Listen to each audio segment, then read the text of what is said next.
వేద పండితులచే శుభకార్యాలు, పూజలు, హోమాలు, జాతకాలు, ఆఫీస్ పూజలు చేయించుట కొరకు పూజారీస్.com.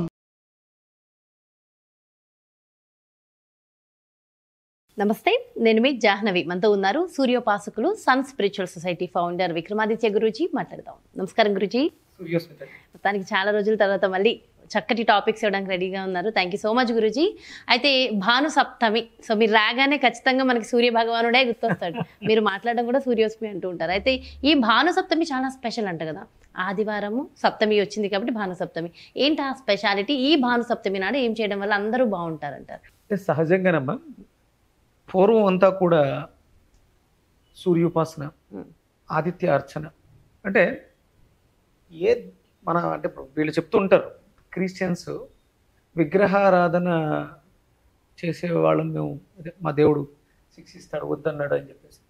ఒరిజినల్గా పూర్వం అంతా కూడా అంటే ఈ శిల్పకళ, ఈ ప్రావీణ్యం లేని రోజుల్లో అంటే మనం యుగాలకు కూడా వెళ్ళిపోవచ్చు.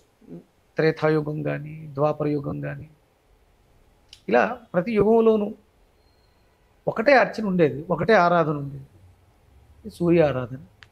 యక్ష గంధర్వ కిన్నర కింపురుష దేవాది దేవులు అందరూ అసురులు రాక్షసులతో సహా అర్చించే ఒకే ఒక్క ఏకైక దైవం సూర్య భగవానుడు. సూర్య భగవానుడు. అంటే ఇప్పుడు నువ్వు నేను శత్రువులు అమ్మ, కానీ నేను సూర్యుని ఆరాధిస్తాను, నువ్వు సూర్యుని ఆరాధిస్తావు. అప్పుడు అంటే మన ఇద్దరికీ ఇష్టమైన దైవం ఒకటే అన్నప్పుడు మన మధ్యలో పొరపచ్చాలు ఎందుకు వస్తాయి, వైషమ్యాలు ఎందుకు వస్తాయి? సూర్యుడు అంటే ఆత్మకారకుడు, మన శరీరంలో మనల్ని నడిపిస్తున్నటువంటి ఆత్మకారకుడు. అలాగే మనం చేస్తున్నటువంటి ప్రతి కర్మకు సాక్షి. అలాంటి సూర్య భగవానుడికి ఆరాధన అనేది పూర్తిగా తగ్గిపోయింది, కనుమరుగైపోయింది. అంటే ఈ కలియుగం యొక్క మాయతో విపరీతమైనటువంటి ధోరణులు ఆదిశంకరాచార్యుల వారు తీసివేసి వాటిని పూర్తిగా నిషిద్ధం అని చెప్పి ఒక పంచాయతన పూజా విధానం, షణ్మతాలు అంటే పంచాయతన పూజా విధానం, షణ్మతాలు అంటే ఇక్కడ 6ని సూచిస్తున్నారు. ఎందుకో వివరం చెప్తాను, పెట్టి మీరు ఇవి చేసుకోండి అని అవైదిక మతాలు, అంటే వేదం ఎక్కడా మాట్లాడని అవైదికాలు. ఇప్పుడు అవైదికాలు అంటే ఏంటి? మనం గుప్త నవరాత్రులుగా చెప్పుకునేటువంటి అవి అవైదికాలు. అలాగే దశమహావిద్యలు, ఈ వారాహి కానీ ఇవన్నీ చేస్తున్నారు కదా, ప్రత్యంగిర, ఇవన్నీ కూడా అవైదికాలు. దీనివల్ల మీకు లాభం కలుగుద్దేమో, మీకు ప్రయోజనం కలుగుద్దేమో, కానీ దానికి తగ్గట్టుగానే చెడు ఫలితాలు కూడా ఉంటాయి. అవునా? అంటే ఇదంతా తాంత్రికమేనంటారా? ఆచార సాంప్రదాయాలు అది కౌలాచారానికి, ఇది వామాచారానికి సంబంధించినటువంటి పూజ. ఇప్పుడు అదే దేవతను తీసుకొచ్చి ఇక్కడ నేను సదాచారంలో చేస్తాను అని అనడం ఎంతవరకు సబబు? ఇప్పుడు అమ్మవారు రూపంగా తీసుకుందాం, పార్వతీదేవి ఉంది, ఇది మనకి పంచాయతన పూజా విధానం, అమ్మవారు పార్వతీదేవి. ఇంకొంచెం ఎదరకు వెళితే అమ్మలగన్నమ్మ, ముగ్గురమ్మల మూలపుటమ్మ దుర్గమ్మ. ఇప్పుడు ఈ పార్వతి అమ్మ, దుర్గమ్మ కాకుండా మళ్ళీ తీసుకొచ్చి వారాహి అమ్మని ఎందుకు పెట్టుకోవడం? మనకు అలాగే లక్ష్మీదేవి ఉంది, లక్ష్మీ సరస్వతి, దుర్గా లక్ష్మీ సరస్వతి, లేదా పార్వతి లక్ష్మీ సరస్వతి ఉండగా మళ్ళీ నువ్వు ఇంకొక అమ్మవారిని తీసుకొచ్చి పెట్టుకోవడం దేనికి? ఇవన్నీ అవైదికాలు. ఆ అవైదికాలన్నిటిలోంచి మనం ఇక్కడ పంచాయతన పూజా విధానంలో నీకు శివుడు అంటే ఇష్టం, శివ పంచాయతీ, శివుడు మధ్యలో ఉంటారు. ఇక ఆయా ప్లేస్లకు తగ్గట్టుగా ముందు కుడి ఎడమల్లో ఈశాన్యంలో గురువుకు సంబంధించినటువంటి అంటే విష్ణుమూర్తిని పెట్టుకుంటాం, ఆగ్నేయానికి లేకపోతే సూర్యుని పెట్టుకుంటాం, వెనకొస్తులకు గణపతిని, అమ్మవారిని పెట్టుకుంటాం. అయిపోయింది పంచాయతీ.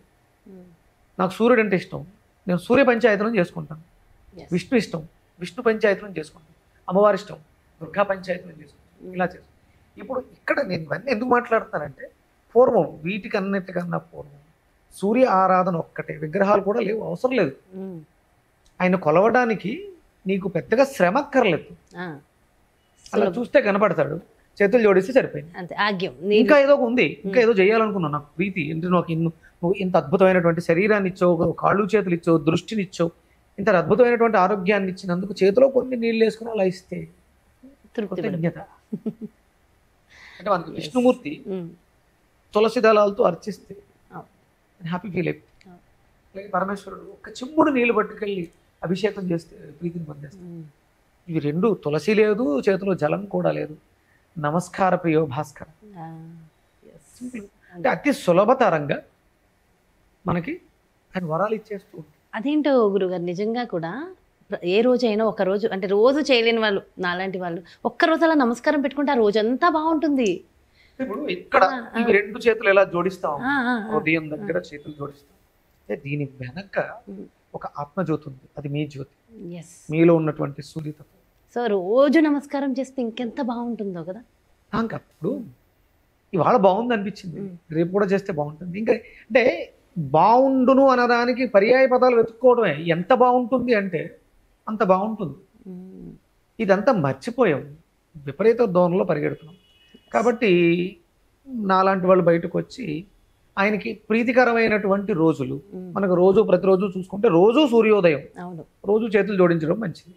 లేదు కొంచెం ప్రత్యేకం, ఆదివారం విశేషంగా చేయడం. అదే అడగబోతున్నారు, రోజు సూర్యోదయం ఉంటుంది, రోజు ప్రత్యేకమే. మరి ప్రత్యేకించి భాను సప్తమి స్పెషాలిటీ ఏంటి అసలు? అంటే సప్తమి సంఖ్యకి ఆయనకి అవినాభావ సంబంధం. ఆయన సప్తాశ్వ రథమారూఢం అంటారు. అంటే 7 గుర్రాల రథం ఎక్కి వస్తున్నాడు, అందుకని 7కి ఆయనకి ప్రాధాన్యత ఇవ్వబడింది. అలాగే మనకి ఉదయం సూర్యోదయ కాలం వెలుతురుని స్వీకరించి సాయంత్రం ఆ శక్తిని ఔషధంగా ఇస్తాడు చంద్రుడు. చంద్రుడికి 16 కళలు. ఆ 1+6 మనం న్యూమరాజికల్గా తీసుకుంటే చంద్రుడి సంఖ్య 7. అంటే ఆయనను అనుసంధానం చేసుకుంటూ ఆయనలోని శక్తిని ఔషధంగా మార్చి ఇచ్చేది 7. మనిషి యొక్క శరీరంలో ధాతువులు ఎన్నమ్మా? సప్తధాతువులు. అలాగే మనకి రోజులు 7 రోజులు. శరీరంలో చక్రాలు 7 ప్రధాన చక్రాలు. అంటే మనకి చక్రాలు చాలా ఉన్నాయి, ప్రధాన చక్రాలు 7గా చెప్తారు. సహస్రారంతో షట్చక్రాలు అంటారు.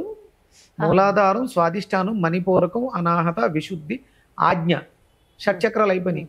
ఆ ఆజ్ఞకు పైనుండే సహస్రార చక్రం 7వ చక్రం. ప్రధాన చక్రాల్లో ప్రధాన సంఖ్య 7. అంటే ఈ 7 మీద ఆయన యొక్క స్థితి నడుస్తూ ఉంది. అందుకని 7 సంఖ్య సప్తమి తిథి ఆయనకి విశేషంగా మనం అర్చించుకోవడానికి, ఆయన అనుగ్రహాన్ని పొందడానికి ఉపయోగపడుతుంది. అంటే సూర్య అనుగ్రహం పొందాలి అనుకున్న ప్రతి ఒక్కళ్ళు కూడా ప్రత్యేకించి చేయవలసిన మంత్రము కానీ ప్రసాద నైవేద్యం కానీ ఏమైనా ఉంటాయంటారా? 100%. అంటే ఆయన శాస్త్రం చెప్తుంది సూర్యోదయానికి పూర్వమే దంతధావనం చేయాలి. సూర్యోదయం తర్వాత మనం దంతధావనం చేయకూడదు. ఒరిజినల్గా శాస్త్రం లెక్క ప్రకారం చేస్తే ఏమవుతుందంటే చేయకూడదు. అంటే సూర్యుడు ఉదయించిన తర్వాత ఆయనకు ఎదురుగుండా నిలబడి పళ్ళు తోమకూడదు అని చెప్పేవారు అప్పటి. ఎందుకు అని చెప్తే శాస్త్రంలో గ్రంథాల్లో అధ్యయనం ఆయనకి పళ్ళు లేవు, అందుకని మెత్తని పదార్థాలు మాత్రమే సేకరిస్తారు. అందుకని మనం పళ్ళు తోమితే ఆయన ఎక్కిరిస్తున్నట్టు ఉంటుంది. ఓకే, అయితే ఇవాళ రేపు చాలా మంది అనొచ్చు సూర్యుడు అంటే బయటకు వెళ్ళి చేయట్లేదుగా, మేము లోపలే ఉండి మా బాత్రూంలో చేసుకుంటున్నాంగా బ్రష్ అనేవాళ్ళు ఉంటారు. చాలా సంతోషం. అంటే ఆయన ఎక్కడో వినివీధులు ఆకాశంలో ఉన్నాడు అనుకోవడం భ్రమ. మన శరీరంలో చిచ్చక్తి రూపంలో ఉన్నాడు. అంటే సూర్యోదయం తర్వాత పళ్ళు తోమితే జీర్ణ వ్యవస్థ పాడైపోతుంది. అది ఎక్కడుండి చేసినా సరే సూర్యుడు మనకు వస్తుందంటే మన కర్మసాక్షి. మనం చీకట్లో కళ్ళు మూసుకుని ఎవరో చూస్తలేదంటే మన శరీరంలో మనలో ఉన్నటువంటి పంచభూతాలు చూస్తూ ఉంటాయి. అందుకని సూర్యోదయం తర్వాత పళ్ళు తోమే అలవాటు ఉంటే మీరు బాత్రూంలో చేసినా బెడ్రూమ్లో చేసినా, మీరు బంగారపు తాపడాలతో గది కట్టించుకుని అందులో చేసినా కూడా జీర్ణ వ్యవస్థ పాడైపోతుంది. ఇప్పుడు గ్యాస్ట్రిక్ లేని వాళ్ళు ఎవరున్నారు చెప్పండి? అందరికీ ఉన్నాయి. అల్సర్స్, గ్యాస్ట్రిక్స్, డైజెషన్ సిస్టమ్ అరుగుదల పాడైపోయి సఫర్ అవుతున్నారు. విపరీతమైనటువంటి పొట్టలు వచ్చేసి హెయిర్ ఫాల్, వీటన్నిటికీ కారణం సూర్యోదయం తర్వాత పళ్ళు తోమడం. అంటే అక్కడ సరదాగా ఒక కథలా చెప్పారు. సూర్యుడికి పళ్ళు ఉండవు కాబట్టి సూర్యుడికి ఎదురుగుండా పళ్ళు తోమితే, అంటే సూర్యోదయం తర్వాత పళ్ళు తోమితే ఆయన ఎక్కిరించిన అవుతుంది అని ఒక కథలా గుర్తుంటుందని చెప్పారు. ఒరిజినల్గా ఏంటంటే సూర్యోదయానికి పూర్వమే దంతాలు తోమకపోతే వ్యవస్థ పాడైపోతుంది అని చెప్పి. ఇప్పుడు ఆ పేస్ట్లో ఉప్పు ఉందా, ఏ ఉన్నాయా అని అడుగుతారు. ఇవన్నీ ఉండడం కన్నా ముందు నువ్వు పొద్దుట సూర్యోదయానికి ముందు పళ్ళు తోముతున్నావు అనే ఏ యాడల్నో వస్తుందా? ఇవన్నీ కూడా సూర్యోపాసనలో సూర్యుడి యొక్క అనుగ్రహాన్ని పొందడం అంటే ఏంటి? ఆరోగ్యంగా ఉండడమే. ఆరోగ్యం భాస్కరాధీనం, ఆరోగ్యమే మహాభాగ్యం. మరి ఇప్పుడు ఎవరు ఆరోగ్యంగా ఉన్నారు చెప్పండి? అవును. కోట్లు, లక్షల కోట్లు సంపాదించేసిన వాళ్ళు ఆరోగ్యంగా ఉన్నారా? నువ్వు ఎంతైనా సంపాదించగలవు, అవును. కానీ ఆరోగ్యాన్ని మాత్రం కొని తేలేవు. ఎస్, చూస్తూనే ఉన్నాం కళ్ళ ముందు. అది మీకు కావాలి అంటే సూర్యుడిని శరణు వేడటమే. శరణు వేడటం అంటే ఆయన పాదాలు పట్టుకున్నాడు. ఆయన పాదాలు ఎప్పుడు వస్తాయి? సూర్య కిరణాలతో వస్తాయి. సూర్యోదయ సమయం ఆయనతో పాటు అనుసంధానమై వెళ్ళాం. సూర్యాస్తమయంతో ఆ పాదాలు మనకి కనుమరుగైనాయి. ఆయన వెళ్ళిపోడు, కనుమరుగైనాయి. చంద్రోదయం అయింది అంటే మన మనస్సులో చంద్రుడు ప్రవేశించడం ద్వారా నిద్ర వస్తే పడుకుంటాం. అయిపోయింది. ఇది ఇది ఎవరైతే సాధన చేస్తారో వాళ్ళకి మంచిది. ఇప్పటి వరకు తెలియదు, ఇప్పుడు తెలిసింది. ఈ సప్తమి ఆదివారం భాను సప్తమి ఇంకొక స్పెషల్ ఏంటంటే 25వ తారీఖు కూడా. ఎస్, అది 7 కదా, టోటల్ 7 అంటే 2 రాహు సంఖ్య, 5 బుధ సంఖ్య. ఇవి రెండూ కూడా మనకి అంటే ఎవరైతే ధనం సంపాదించాలి అనుకుంటున్నారు వాళ్ళకి 2 సంఖ్య ప్రధానంగా యోగిస్తుంది. రాహు యూజ్గా ఇస్తాడు. ఇక బుధుడు బుద్ధి బలాన్ని ఇస్తాడు, అలాగే మేధో సంపత్తిని ఇస్తాడు, వ్యాపారాలు బాగుంటాయి. ఈ అంటే సప్తమి తిథితో పాటు సప్త సంఖ్య కూడా ఉంది. వేది మనం న్యూమరాల్ సంఖ్యాశాస్త్రపరంగా కూడా తీసుకోవచ్చు. అలాగే ఆ రోజు భరణీ నక్షత్రం కూడా ఉంది. అవును, అది శుక్ర నక్షత్రం. అంటే చాలా కలయికలు వచ్చింది. ఇది మంచి యోగంగా కూడా మనం మాట్లాడుకోవచ్చు. ఈ సూర్య ఆరాధన అనేది మనం శాస్త్రోక్తంగా సూర్యోదయానికి పూర్వమే మీరు లేవండి, మీ ఇంట్లో ఉన్నటువంటి పిల్లల్ని కూడా లేపండి. మేము చేస్తే సరిపోతుంది, మా పిల్లలకి కలిసి వస్తుంది రాదు. ఒకవేళ వాళ్ళు అనారోగ్యంతో మంచాన పడి ఉంటే మీరు చేసి ఆ తీర్థాన్నో ప్రసాదాన్నో వాళ్ళకి తినిపిస్తే అది ఫలితాన్ని ఇస్తుందేమో. కానీ కాళ్ళు చేతులు బాగుండి సూర్యోదయం అయిపోయినా సరే బద్దకిస్తూ మంచం మీద పడుకున్న జీవితం దున్నపోతు కన్నా హీనంగా వర్ణించడం జరిగింది. ఇంకా అంటే దున్నపోతు కన్నా హీనంగా వర్ణించారంటే దాన్ని బట్టి అర్థం చేసుకోండి. జీవితంలో సూర్యోదయానికి పూర్వం నిద్ర లేచిన వాడు, సూర్యుడికి చేతులు జోడించి కృతజ్ఞత తెలియచేసిన వాడు జీవితంలో ఓడిపోడు. ఇది రాసి పెట్టుకోవచ్చు. సో నైవేద్యము మంత్రము ఆ రోజంతా జపించవలసింది ఏంటి? నైవేద్యం వచ్చి ఆయనకి పరమాన్నం ప్రీతికరం. ఆవు పాలతో బెల్లంతో బియ్యాన్ని, అంటే బియ్యం అంటే మనం గోధుమ బియ్యంతో అదే గోధుమ నూకతో కూడా ఈ ప్రసాదాన్ని తయారు చేసుకోవచ్చు. మనం తెల్ల బియ్యంతో చేసుకోవచ్చు. మీకు రాగలు, అరికలు, సామెలు వీటితో కూడా ఆ ప్రసాదాన్ని తయారు చేయొచ్చు. స్వచ్ఛమైనటువంటి దేశవాళీ ఆవు నేతితో దాన్ని అభికరించుకుని దాన్ని స్వామి నివేదన చేయడం ద్వారా ఆ ప్రసాదాన్ని మనం స్వీకరించడం ద్వారా ఆరోగ్యాన్ని పొందొచ్చు. అలాగే అష్టాక్షరి మహామంత్రం అంటే సహజంగా అష్టాక్షరి మంత్రం చెప్పాము తెలుసా? నారాయణ మంత్రం. ఓం నమో నారాయణ అష్టాక్షరి. ఇక్కడ సూర్యుడికి సూర్య అష్టాక్షరి మంత్రం, భగవంతుడు నాకు స్ఫురణ ఇచ్చినటువంటి మంత్రం. అంటే ఇప్పుడు నేను మణిపద్మేహం గురించి చెప్పాను, ఎవరో దాన్ని వెలికి తీసి బయటికి ఇవ్వడం జరిగింది. ఈ సూర్య అష్టాక్షరి మంత్రాన్ని స్వామి నాతోటి ఇప్పించడం జరిగింది.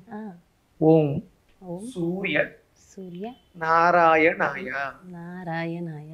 ఓం ఓం సూర్య సూర్య నారాయణాయ నారాయణాయ. ఓం ఓం సూర్య సూర్య నారాయణాయ నారాయణాయ. ఈ మంత్రాన్ని ఉదయం, మధ్యాహ్నం, సాయంత్రం మనం ఏదైనా ఆహారం తీసుకోవడానికి ముందు ఆచమనం చేసుకుని, అంటే పూజలో చేసేసుకుంటే గొడవే లేదు, భోజనానికి ముందు కూడా మనం ఆచమనం చెయ్యాలి. సన్నో దేవీ రవిష్టయ ఆపో భవంతు పీతయ అని జలాన్ని తీసుకోవడం ద్వారా ఈ కింద పెదవికి నీరు తగిలి మన జఠరాగ్ని అంటే స్వామికి అర్ఘ్యమిస్తున్నట్టు. ఎక్కడో ఉన్నటువంటి స్వామికి కాదు, మనలో ఉన్నటువంటి జఠరాగ్ని రూపంలో ఉన్నటువంటి స్వామికి అర్ఘ్యమిస్తున్నాం. స్వీకరించడం ద్వారా ఇసోఫాగస్ నెర్వ్ యాక్టివ్ అయి అరుగుదల పెరుగుతుంది. 3 సార్లు ఆచమనం తీసుకుని ఓం సూర్యనారాయణాయ అనే మంత్రాన్ని 108 సార్లు అనేసి అవునేదితో అభికరించిన ఆహారం ప్రసాదాన్ని యజ్ఞగుండంలో వేస్తున్నామని తీసుకుంటే అద్భుతమైనటువంటి ఆయుర్వృద్ధి, యశోవృద్ధి, యశస్సు, కీర్తి, ధనం కూడా లభిస్తుంది. చాలా చాలా మంచి విషయము, చక్కటి విషయ పరిజ్ఞానము, చక్కటి మంత్ర ఉపదేశము అన్నీ కూడా అందించారు. థ్యాంక్ యూ సో మచ్ గురువు గారు. నమస్కారం. సూర్యస్మృతి.